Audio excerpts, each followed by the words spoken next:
کوئی ڈیل ہو سکتی ہے کوئی ملک اپنے پاس لے جائے عمران خان کو؟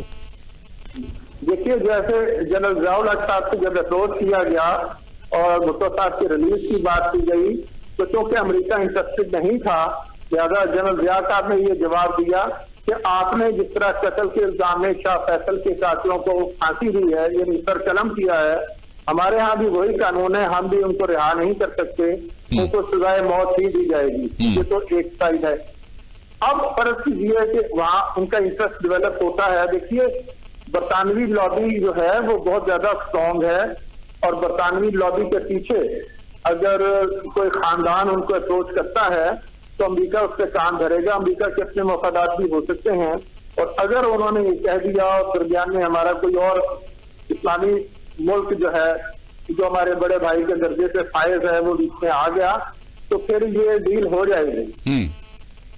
تو اس میں کہا یہی جائے گا کہ امریکہ کا اس سے کوئی سروکار نہیں ہے، ٹھیک ہے، یہ تو فلاں کے کہنے پہ نہیں، تو اس میں گیو اینڈ ٹیک تو ہوگا نا جی، کچھ نہ کچھ، اور ایک طریقہ اور ہوگا عدالتوں کے ذریعے رہائی تاکہ بری کر دیا جائے گا۔ نہیں میں نے کہا کہ گیو اینڈ ٹیک تو کچھ ہوگا جی، پیکج ڈیل ہوگی، اور پیکج میں یہ بھی ہو سکتا ہے کہ جو سیٹیں ابھی نہیں ملی جو سنی تحریک کے پاس ہیں وہ ان کو دے دی جائیں، جو ریزرو سیٹیں ہیں وہ بھی دے دی جائیں۔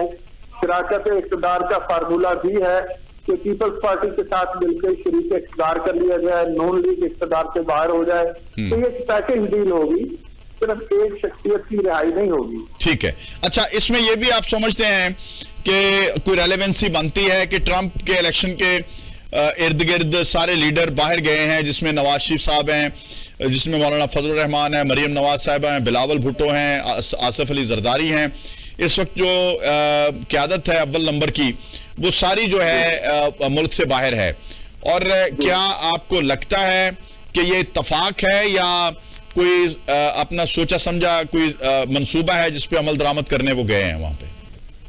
میری اطلاعات یہ ہے اور میرا تجزیہ بھی یہ ہے کہ سوچا سمجھا منصوبہ زیادہ نظر آتا ہے۔ تمام کنسرن شخصیات، لیڈرشپ، ان کے ترجمان اس بات کی تردید کریں گے، لیکن کوئی نہ کوئی اہم معاملہ ہے جس سے سب کو آن بورڈ لیا جائے گا، اور اس وقت کس شخصیت کی رہائی سے زیادہ کوئی اہم معاملہ پاکستانی سیاست میں ہے نہیں، اور اس کی سب سے بڑی وجہ یہ ہے کہ یہاں پہ پولیٹیکل سٹیبلٹی امریکہ بھی چاہتا ہے، چائنا کا، روس سب چاہتے ہیں، اور یہ پولیٹیکل سٹیبلٹی اس صورت میں آئے گی جو جب آ جائے گی تو پھر اس کا اثر اکنامک سٹیبلٹی پہ پڑے گا۔ تو اکنامک سٹیبلٹی جو ہے وہ پاکستان، ایران، چائنا، امریکہ سب کا جو ہے مسمع نظر ہے۔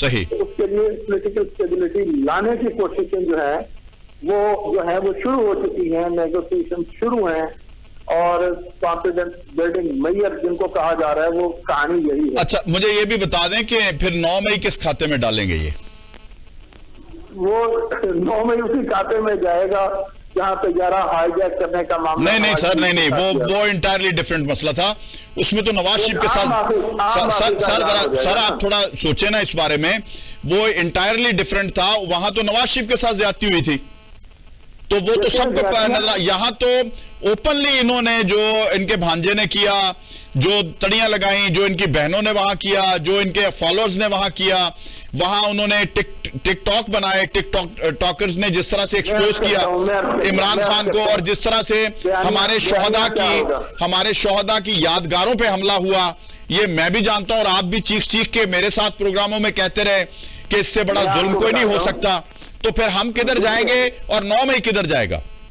یہ سب کچھ ہوا میں اڑ جائے گا۔ دیکھیے ہوتا کیا ہے، جب ریلیف دینا طے ہو جائے نا جی، پھر تعویلیں گھڑ لی جاتی ہیں، پھر کہا جائے گا پتہ ہے مکہ سے جو عام معافی دی گئی تھی ہم نے اس نیک عمل کی پیروی کرتے ہوئے عام معافی کا اعلان کیا ہے، یہ کہا جائے گا۔ تو پھر سر بلوچوں کا کیا قصور ہے؟ بس یہ پھر میں اور آپ سوال اٹھائیں گے۔ نہیں مجھے بتائیں نا کہ وہ اس سے بڑے پھر دہشت گرد تو نہیں ہے، اس سے بڑی دہشت گرد جماعت کیا ہو سکتی ہے جنہوں نے انڈیا کے ساتھ، وہ اور معاملہ ہے وہ دہشت گردی، آپ درست کہہ رہے ہیں، میں بھی یہی کہتا ہوں، لیکن وہ معاملہ ایبسلیٹلی مختلف ہے، اس کی نوعیت اور ہے، اس کے پیچھے جو کرانے والے ہیں وہ اور ہیں، اور کیا ہیں ہم تو صاف۔ اچھا ایک اور شرائی صاحب، دو چیزیں یہاں پہ بڑی واضح طور پہ ابھر کے سامنے آئی ہیں۔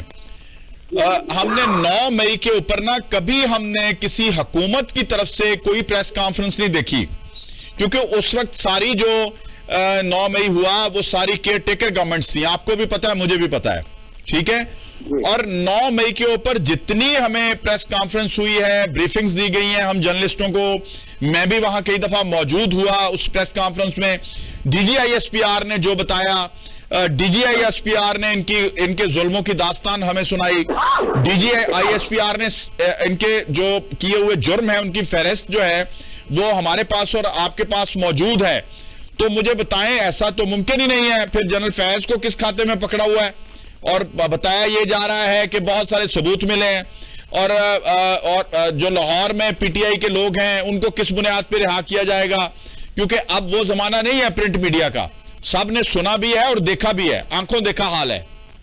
دیکھیے جب کسی کو رہائی دینی ہو یا طے ہو جائے کہیں طاقتور حلقوں، سر نہیں نا یہ ہم کیوں مانے؟ میرا جواب سن لینا سر، ہم کیوں مانے؟ آپ اور میں کیوں مانے؟ میرا جواب سنے نا۔ جی پلیز۔ جب کسی کو ریلیز کرنے کا یا معافی دینے کا فیصلہ ہو جاتا ہے تو پھر کہا جاتا ہے کہ جی ثبوت اتنے نہیں تھے کہ کسی کو سخت سزا دی جا سکتی، لہذا قانون نے، عدلیہ نے آزادانہ فیصلہ کیا ہے، یہ کہا جاتا ہے۔ اور عدلیہ میں جو تبدیلیاں آئی ہیں ان کے پیچھے نظر کیا ہے آپ کو اندازہ ہونا چاہیے کہ بڑی انورٹڈ کامات میں ہے مثبت تبدیلیاں، تو وہاں سے مثبت فیصلے آئیں گے، لفظ مثبت فیصلے بھی انورٹڈ کامات میں ہے۔ صحیح، بہت بہت شکریہ ناصر شیرازی صاحب، آج کے پروگرام میں ہمارے ساتھ موجود رہے۔ ناظرین، آج کا پروگرام آپ نے دیکھا ہے، اس میں ہم نے زیر بحث آنے والے معاملات پہ تمام سوالات اٹھائے ہیں، اور ان سوالات کے جوابات بھی اپنے تائیں ہمارے مہمانان گرامی نے جو ان کی سوچ میں تھے وہ دیے۔ فیصلہ آپ نے کرنا ہے کہ ہم کس حد تک کامیاب رہے۔ آج تک کے پروگرام کے لیے مجھے اور میری ٹیم کو اجازت دیجیے، آپ سے آئندہ پروگرام میں ملاقات ہوگی۔ اللہ حافظ، پاکستان زندہ باد۔